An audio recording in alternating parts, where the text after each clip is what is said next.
Melihat sungguhnya kehidupan beragama ini 90% itu sebetulnya fokus membangun keadilan sosial. Sebetulnya seremoni-seremoni itu hanya 6%. Mangga silakan Al-Quran dibaca, ayat-ayat seremonial itu hanya 6%. Yang lainnya semuanya itu membangun keadilan sosial. Jadi artinya terlalu banyak banget hadis-hadisnya itu. Saya setuju kalau uang itu dikasihkan kepada orang miskin itu biar saya nggak naik haji, saya setuju. Iya dong, betul nggak? Setuju. Tetapi jangan sampai dipelintir gitu. Tapi sebaliknya gitu, ini sebaliknya. Kadang-kadang kita ya itulah karena ketika hawa nafsu kita ikut bermain kan gitu dalam menafsirkan Al-Quran dan hadis terjadi. Saya imbalin dengan cerita lagi, hadis lagi nih. Ada seorang suami pergi dengan pesan kepada istrinya, jangan keluar dari rumah dengan alasan apapun sampai aku pulang. Oke. Si perempuan tadi, istri yang soleha, menunggu rumah dan tidak pernah keluar. Tiba-tiba datang utusan dari orang tuanya, dari ibunya, memberitahu bahwa ibunya sakit, tolong ditiliki.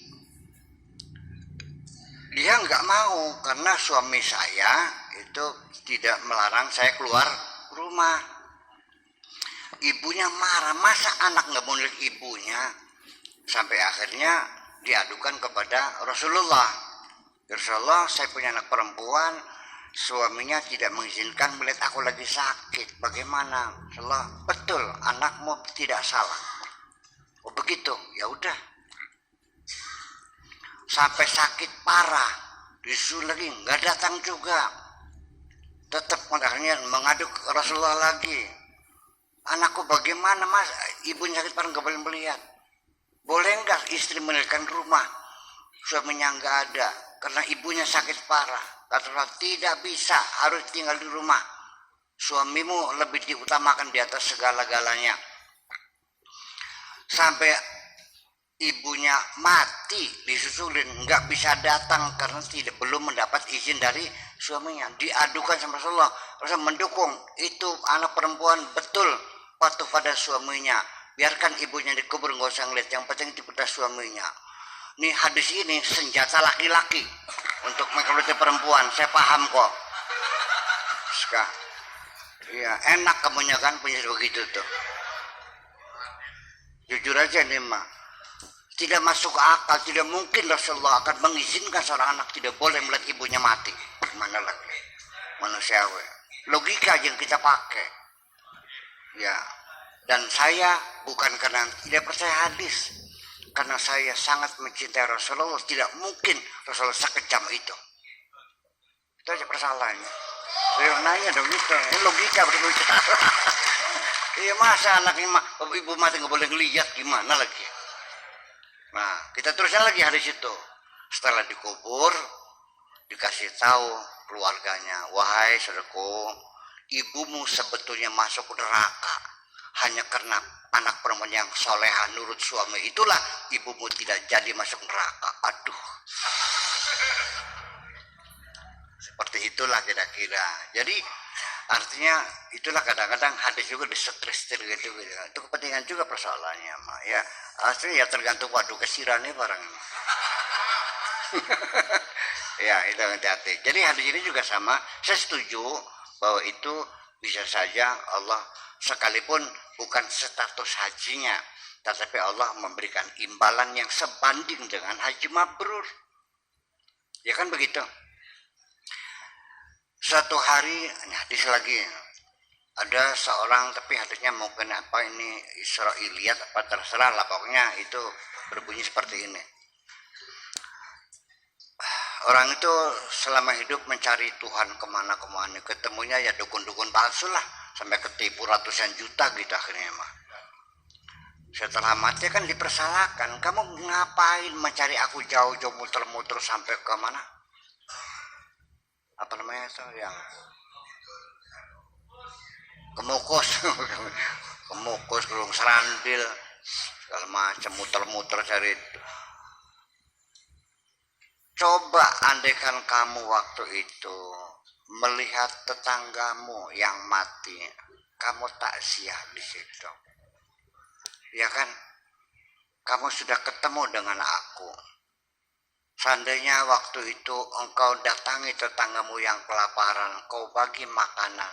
Sejak dulu kamu sudah ketemu dengan aku. Kalau engkau datang temanmu yang sakit, kamu kasih obat. Tentu dari dulu sudah ketemu. Ya kenapa kau mencari di tempat yang jauh-jauh? Di depan matamu sendiri dapat kau temukan aku. Ya kan? Jadinya lebih mengutamakan keadilan sosial. Sampai menghormati tamu saja itu dikaitkan dengan keimanan. Mangkana yu'minu billahi wal yaumil akhiri falyukrim jadaifahu. Barang siapa yang beriman kepada Allah dan hari akhirat, hendaklah hormatilah tamu.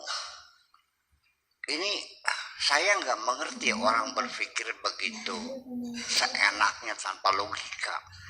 Karena ada orang tidak menghormati tamu berarti Anda tidak beriman.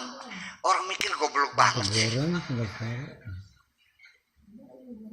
Karena ini menghormati itu berarti Anda beriman kepada Allah karena ada tamu. Paham nggak? Tidak ada kaitan iman dengan menghormati tamu. Itu hanya stressing saja bahwa agama itu adalah bukan seremonial, tapi juga masalah human relation, hubungan kemanusiaan. Ya kan begitu? Itu lebih penting karena iman itu merefleksi dalam hubungan kemanusiaan. Itu aja kok. Artinya memberikan status itu penekanan saja. Jangan lalu dibikin jumlah syartiyah kan gitu. Kalau apa namanya muqaddamnya itu menafikan muqaddam berarti natijanya menafikan tali. Kalau mengisbatkan tali bukan isbatkan muqaddam, bukan seperti itu. Itu logika. Udah, panjang-panjang.